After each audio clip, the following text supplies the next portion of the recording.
When would you use the sales comparison approach to determine value? This method is used every day when valuing residential property. The core principle is that a property, let's say your single-family home, the subject property, is worth approximately the same amount as what other similar homes, also known as comparables, have sold for recently in the area. For example, the home next door to you recently sold for $200,000. Assuming it wasn't a foreclosure or duress sale and your home is virtually identical, then your home is worth around $200,000. Of course, using only one reference point could skew the data. Therefore, a normal appraisal would reference at least 3 sold properties while numerically accounting for any differences between the homes in question. The results would be averaged or reconciled to provide the final estimate of value. Let's look at a quick example of how numbers would be adjusted. The home next to you is identical to yours with the exception that it has a 3-car garage and your home only has a 2-car garage. In this example, your neighbor's home is slightly better, i.e., worth more money because it has a larger garage. If your neighbor's home sold for $200,000, your home would sell for slightly less. So, if the appraiser determines that the additional present value of an extra 1-car garage in your area is $10,000, your home might be appraised at $190,000. That is, $200,000 minus $10,000. One easy way to remember this is CBS. If the comparable is better, then you subtract because we're trying to figure out what the subject property is worth. In essence, we know that the original sales price needs to be adjusted to account for any and all physical differences between the homes. It works just the opposite if your home is better than the comparables. In that case, you would add an amount on top of what your neighbor's home sold for to arrive at an estimate of value for your home. Where are these comparables found? How do appraisers choose which ones to use? They have to sift through all of the sold information and organize the properties, choosing the ones that are most similar and those that have sold more recently.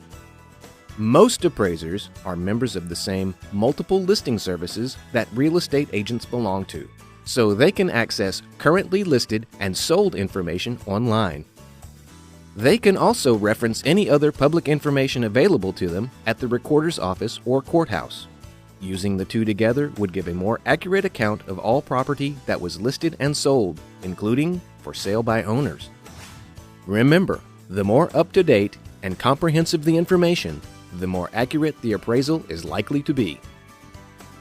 The second type of valuation method, the cost approach, is better suited to unique properties like schools or churches.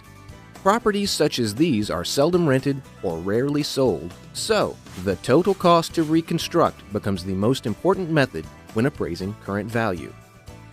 The appraiser would start by separating the land and the structures so a unique value could be placed on the land. They would then determine what it would cost to rebuild the structure using today's prices. While different methods exist, the easiest and most commonly used way is the square footage method, where averages for the community are multiplied by the total square footage.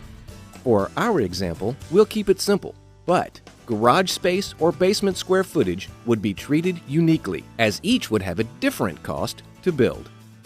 Let's say a building is 2,000 square feet, and the average price per square foot to build it today is estimated at $100 per square foot. Don't get hung up on the price per foot because this changes over time and depends on costs in your community. But, using our numbers, the cost to replace the building would be 2,000 square feet times $100, or $200,000. Unless the building is brand new, an adjustment would need to be made for depreciation of certain items such as the roof, the heating and air unit, the carpet, etc.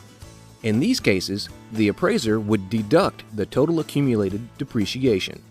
There are different ways of determining the existing depreciation which go beyond the scope of this explanation, but for argument's sake, let's assume a depreciation rate of 10% for this 5-year-old building.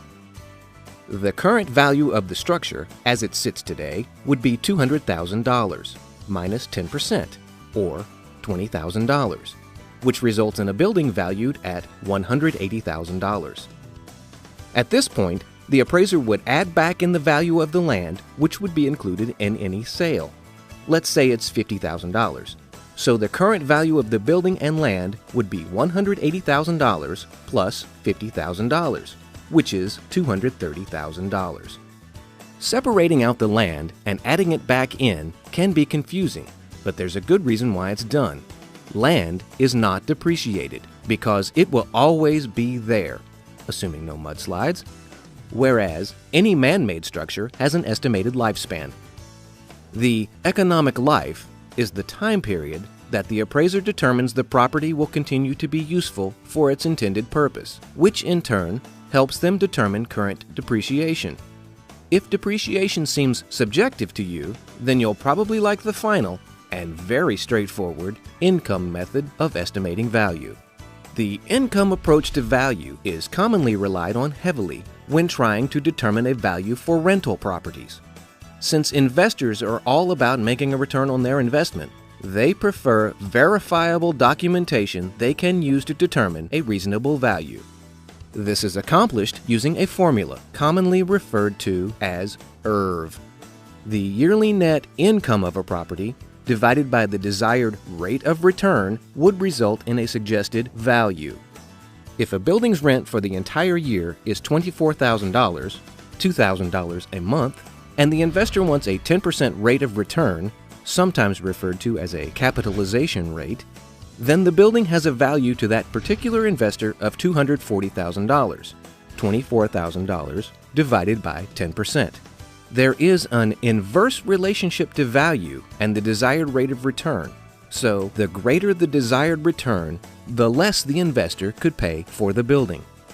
If they wanted a 20% rate of return, the building would only have a value to them of $120,000. That's $24,000 because the income remains constant, divided by 20%.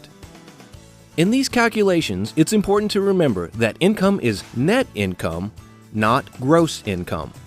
This method can require some number crunching because there could be expenses and potential vacancies or credit losses, tenants not paying their rent, which would reduce the actual net income an owner would receive.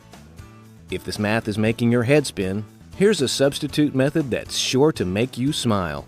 It's a shortcut method that might be used for properties that would not necessarily be purchased exclusively for income, such as a single-family home in an owner-occupied area. It factors in rental income, but not expenses. It's called the Gross Rent Multiplier, or GRM, and it's nothing more than a relationship between value and rental income. The appraiser would determine the possible monthly rent and multiply it by the GRM for the area.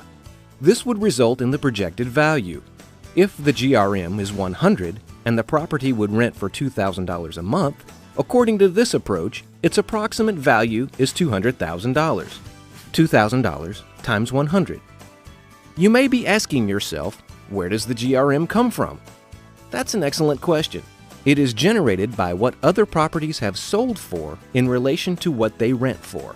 So, if the home down the street sold for $250,000 and rents for $2,500 a month, assuming this was consistent with other properties, the GRM for the area would be 100, $250,000 divided by $2,500. In other words, the value of homes in this area is 100 times the monthly rent. Many old-time investors have used this method for years. They just don't know what it's called. They simply multiply the rent they projected by 100 to determine the value. Therefore, a home that could rent for $500 a month is worth $50,000. A home that could rent for $600 is worth $60,000.